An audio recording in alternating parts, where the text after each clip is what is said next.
Welcome back to Capital Catch-Up, your insider guide to the halls of power. I'm Victor. And I'm Lenny. It is late February 2026, and looking at the congressional records from the 19th through the 25th, the 119th Congress is moving through a significant stack of legislation that touches everything from the solar panels on your roof to the data used to map our coastlines. That's right. We have a lot of ground to cover today. Bills regarding healthcare, housing transparency, and a slew of high-profile nominations. Let's start with something that could literally be a matter of life and death for thousands of Americans. I'm looking at Senate Bill 1552, the Living Donor Protection Act of 2025. This is a crucial piece of bipartisan legislation, Victor. For years, people willing to donate a kidney or part of their liver often faced a financial penalty for their altruism. Insurance companies could legally deny them coverage or jack up their premiums just because they were donors. Which is absurd when you think about it. Senate Bill 1552 prohibits life, disability, and long-term care insurance companies from denying coverage or charging higher premiums to living organ donors. It also clarifies that organ donation surgery is a serious health condition under the Family and Medical Leave Act. That's the key right there. It means if you save a life, your job is protected while you recover. It removes a massive barrier for donors. Speaking of health, we have to talk about the nomination of Casey Means to be the new Surgeon General. This is a fascinating pick. Casey Means, nominated to replace Vivek Murthy, represents a significant shift towards metabolic health. She's been a vocal advocate for root cause medicine. If confirmed, we might see public health guidelines pivot aggressively towards nutrition and metabolic dysfunction. And she's not the only big name on the list. We see Stephen Pierce nominated for Director of the Bureau of Land Management. Given the battles over public lands in the West, Pierce's confirmation hearings are going to be ones to watch. Absolutely. And while we are talking about land and environment, let's pivot to Senate Bill 2245. This amends the Digital Coast Act. Now, Lenny, that sounds like a tech startup, but it's actually vital for anyone living near the ocean. It is. This bill streamlines how NOAA, the National Oceanic and Atmospheric Administration, collects and shares data about our coastal regions. We're talking about flood mapping, sea level rise data, and storm surge predictions. Senate Bill 2245 ensures that local communities have easier access to this data so they can plan zoning and infrastructure better. And planning is a perfect segue to House Resolution 3922, the Cross-Boundary Wildfire Solutions Act. We know wildfires don't stop at state lines or national park borders. This bill is designed to foster collaboration between federal, state, and private land managers to treat fuel sources before a fire starts. It's proactive rather than reactive, which is a welcome change. Building on that theme of infrastructure and safety, we also saw House Resolution 6365, the Wintergreen Emergency Egress Act. This is a hyper-local bill with broad implications. It's about ensuring residents in specific, high-risk terrain have a way out during natural disasters. Let's shift gears to the economy and your wallet. Housing affordability is still the #1 issue for many listeners.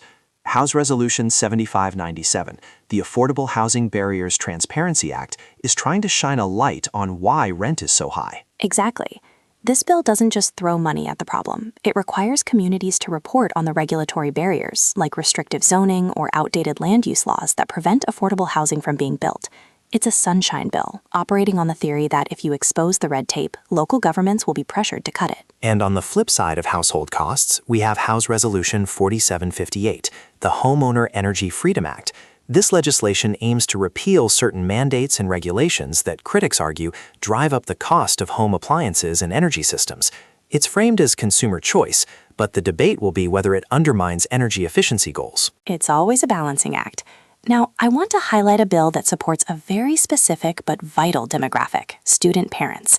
House Resolution 5548 is the C-Campus Reauthorization Act. For our listeners who aren't policy wonks, break down that acronym for us. It stands for Child Care Access Means Parents in School. It provides grants to colleges to support campus-based childcare. If you are a single parent trying to get a degree to improve your economic standing, lack of childcare is the #1 reason you drop out. This reauthorization ensures that funding continues. That pairs well with Senate Bill 1070, the National STEM Week Act. We talk a lot about the workforce of the future. This designates a specific week to promote science, technology, engineering, and mathematics in schools, particularly in underserved areas. And keeping with the theme of opportunity, House Resolution 7396, the Native American Entrepreneurial Opportunity Act, creates an Office of Native American Affairs within the Small Business Administration. This is about ensuring tribal communities have direct access to federal business loans and support, recognizing their unique sovereignty and economic challenges. We also have a few cultural touchstones in the mix. Senate Resolution 613 officially recognizes the Army-Navy football game as America's game, and House Resolution 1945, the America's National Churchill Museum National Historic Landmark Act. That's the museum in Fulton, Missouri, right? Where Churchill gave the Iron Curtain speech? The very same.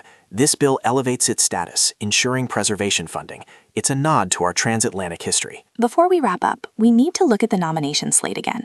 Aside from the Surgeon General, the Senate has received the nomination of Colin McDonald for Assistant Attorney General and Ryan McCormick for Undersecretary of Transportation for Policy. And a reappointment for David Lacerte to the Federal Energy Regulatory Commission, or FERC.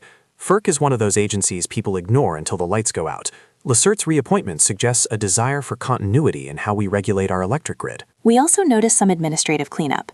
House Resolution 3159, the Improving SCRA Benefit Utilization Act. The SCRA is the Service Member Civil Relief Act. It protects active duty military from things like eviction or high interest rates. This bill requires the VA and DoD to actually tell soldiers they have these rights. Because a right you don't know about is a right you can't use. Finally, looking at the daily records from Volume 172, numbers 33 through 37, we see a lot of procedural motion. The Senate is churning through these executive nominations, and the House is queuing up these energy and housing bills for floor votes. So, what should our listeners watch for in the coming days?